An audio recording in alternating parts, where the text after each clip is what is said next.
we're talking about goals, and I have a question for you today. The question that I have for you today is, at the beginning of the year, you set these fundamental goals or resolutions, right, for yourself, and you said, I want to have done ABC. I want to have achieved ABC or 1, 2, 3 by the end of 2021.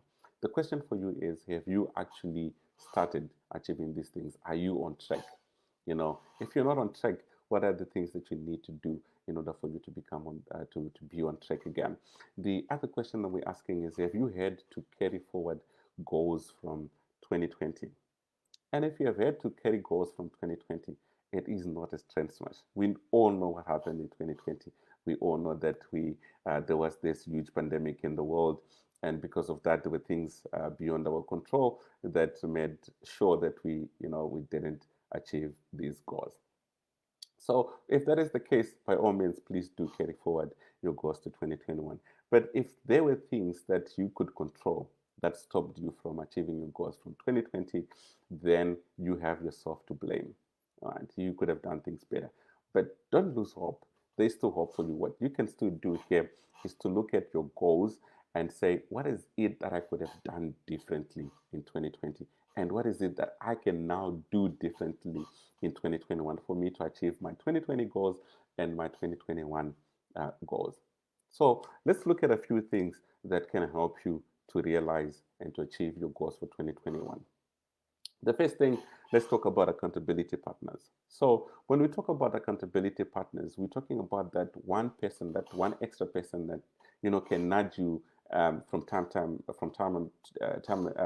time, and say, hey, Lars, what's going on? Are you on track with your goals? Have you realized your goals for 2021? You said you're going to be doing this by March. Where are you now? So who are these people? These people can be your friends, right? People you trust. This can be your wife, this can be your spouse, people that you can trust, people that will come to you at various points and ask you how you're doing. These people can be your bankers, right? Your private banker or your bank, because you can go to them and say, hey, look, I want to do this and that. I want to buy a house by September. I want to buy a house by December, whatever it is. And I promise you, when that time comes, they will call you and they'll ask you, how far are you? Can we now put in motion that house thing that you're talking about at the beginning of the year? The other accountability partner that you can make use of here is your financial advisor. And when you talk about financial advisors, we're not talking about those guys that will sell you insurance policies. We're talking about those guys that will actually help you realize your goals. Those guys that will say to you, hey, Lars, what are your goals for 2020, for 2021? And I'll say, well, maybe I want to pay off my car, maybe I want to pay off my credit card, maybe I want to travel the world, maybe I want to start running, whatever it is. And they will say, from a finance point of view, what are the things that we can do or that you can do to make sure that you realize these goals? And that will help you formalize and even redraft your budget, move things around. Because let's be honest, if someone else looks at your finances with a fresh eye, they are bound to see things that you personally wouldn't have seen when you were doing your own financial plan. And that's the benefit of having these guys on board.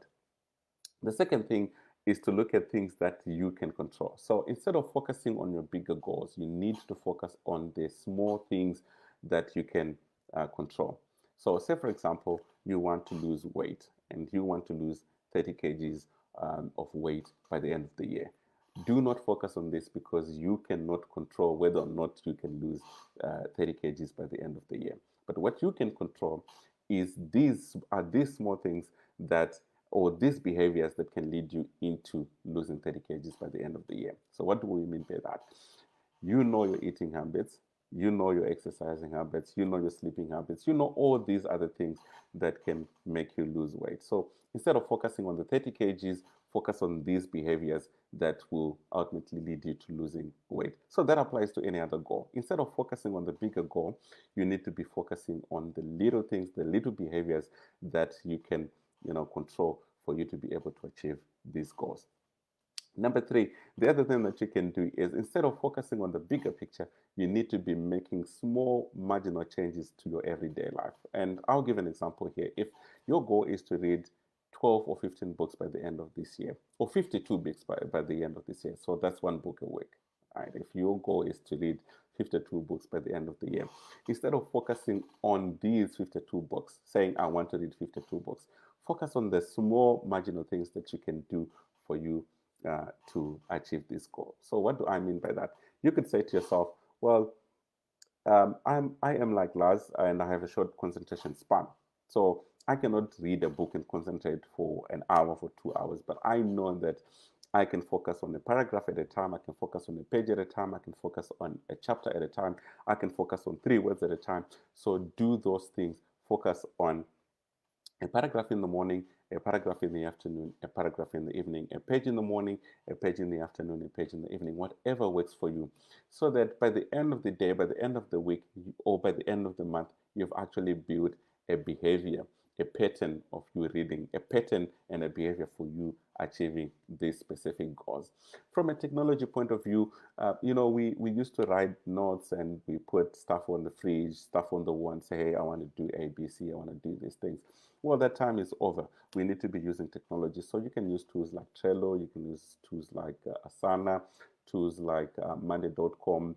You could even use a live document like Google Docs, something that you can track and you can share with your accountability partners. From a finance point of view, this from a budgeting point of view, the other budgeting tools that you could use.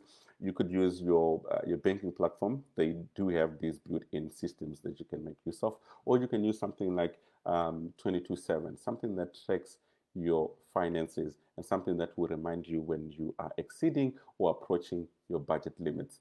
Well, this is all from me today. I hope this was helpful. Let me know if you have any questions. Let's help each other achieve our goals for 2021. I hope this was good for you. Thank you for watching. You have a good one. Cheers. Bye.